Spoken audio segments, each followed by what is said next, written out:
E aí, galerinha, tudo bem com vocês? Como é que vocês estão? Bom, prosseguindo as nossas atividades, né? Nós nos encontramos aí na página 31 e aí nós temos a explicitação sobre essa classe gramatical numeral, né? Essa classe gramatical numeral, na verdade, a gente já vem falando há algum tempo. Aí você vai dizer assim, não, professor, é tão fácil, né? Sobre as características de um numeral, sim, realmente. Pode ser uma característica, pode ser uma das classes gramaticais, né, mais fáceis de se aderir, né? Mas tem algumas peculiaridades, né, que eu quero que vocês acompanhem aí. Só vou ler e dar a síntese para vocês. Numeral é o termo que indica a quantidade de posição numa sequência. Essa classe se subdivide, né? E aí existe a subdivisão: cardinal, ordinal, multiplicativo, fracionário. Tá certo? Bom, cardinal é o próprio nome, né? 1, 2, 3, 4, 5, né? Ele está em cardinal. Ordinal, os ordinais, né? Indica ordem, né? O primeiro, o segundo, o terceiro, né? Na fila de alguma coisa, né? Multiplicativo é aquela ideia de multiplicação, o dobro, o quintuplo, o decuplo, né? Melhor dizendo. E o fracionário é utilizado muito em gráficos, né? 1/3, 2/4 e etc. Né? Bem simples, bem tranquilo. Uma das maiores vertentes dessa classe gramatical é aquela anteriormente postada, né? E a gente já até falou nessa característica.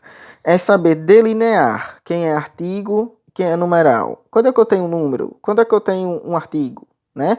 O artigo indefinido. Então, baseia-se muito nessa nuance, nessa característica, nesse parâmetro, né?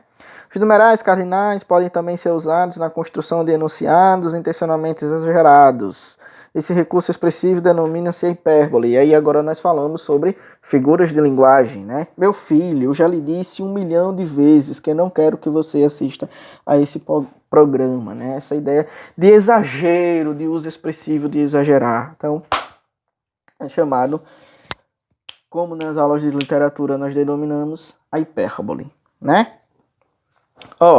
Palavras como dupla, trio, quarteto, semestre, duas, ainda que exprimam a ideia de uma quantidade fixa, não se insere na classe dos numerais, pois pertence ao grupo dos substantivos com sentido coletivo.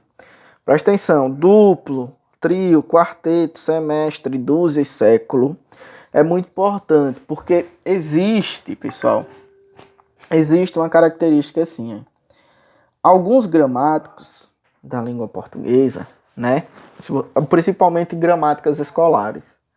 Se você pegar lá, ele vai dizer que dúzia é um termo, né, que indica quantidade.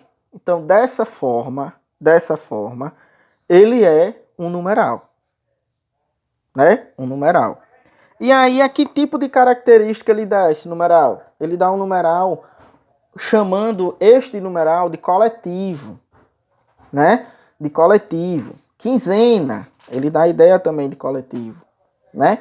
Por quê, professor? Porque ele dá a ideia de coletividade. Uma dúzia, né? Uma dúzia de ovos, né? 12 unidades, né? Mas é bom ressaltar, e como ressalta aqui no livro de vocês, que eu achei muito interessante, né? Não trata-se, isso é que os concursos cobram, né? Tem lá dentro do concurso público, né? As principais bancas do Brasil, né? As principais bancas que elaboram questões para concurso, eles chamam a atenção para isso.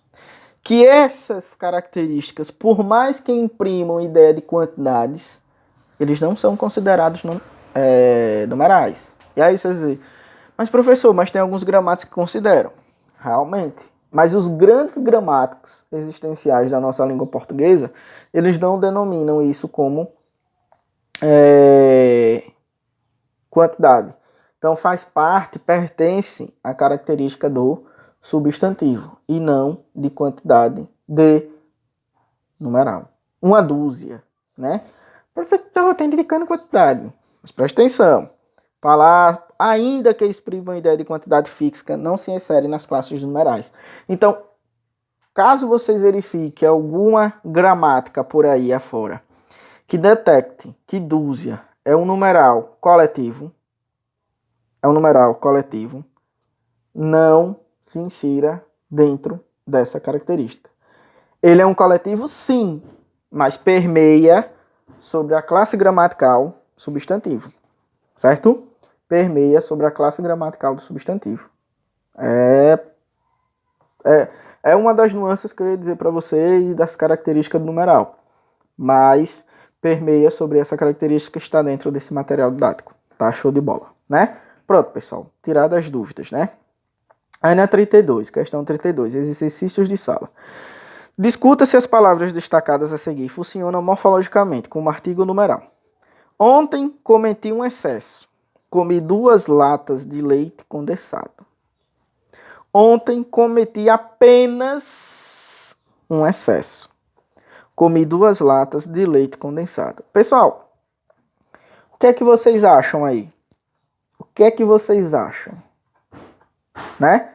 O que seria artigo e o que seria nominal? Ou numeral. O que seria numeral? Vamos lá. Pensamos assim. Ontem cometi um excesso. Tem alguma característica anterior ou posterior que vai indicar quantidade? Aí você vai dizer assim, professor, mas comi 2 latas de leite condensado. Mas 2 está se referindo à quantidade de latas. Se esse 1 aí estivesse agregado à lata, joinha. Mas ele não está agregado à lata, ele está agregado à palavra excesso, né?